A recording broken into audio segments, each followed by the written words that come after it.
There are many extreme factions in the Westlands, but only one proudly commits atrocities in the name of the light.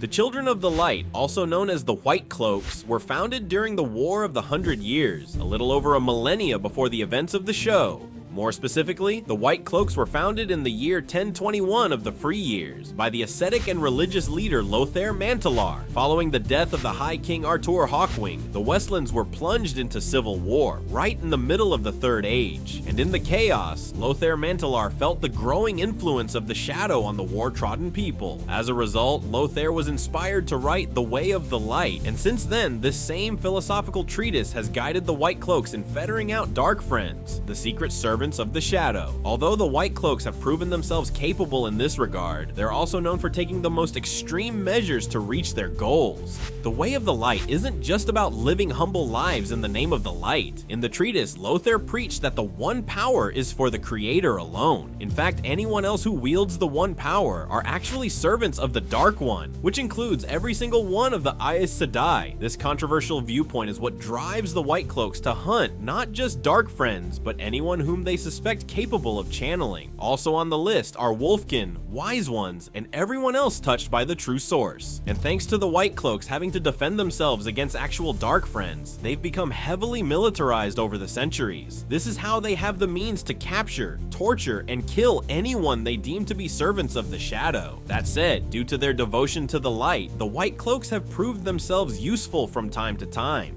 Not unlike the real-world hate groups that the Whitecloaks are based on, they consider themselves to be highly patriotic. And indeed, the Children of the Light proved this to be true in the ending of the Wheel of Time Season 2. In that finale, Geofram Bornhald led his fellow Whitecloaks to liberate Falm from the Seanchan invaders. And apart from inadvertently aiding the Dragon Reborn and his party, Geofram also revealed that the Whitecloaks detest slavery, which the Seanchan are known for. Notably, the people of the Two Rivers also credit the Whitecloaks for the lack of Trollocs in the area during Season 3. Of course, none of this excuses how the Whitecloaks casually commit war crimes against those they suspect of channeling. However, these zealous villains are convinced that they're heroes, and occasionally this does inspire them to commit actual heroic deeds.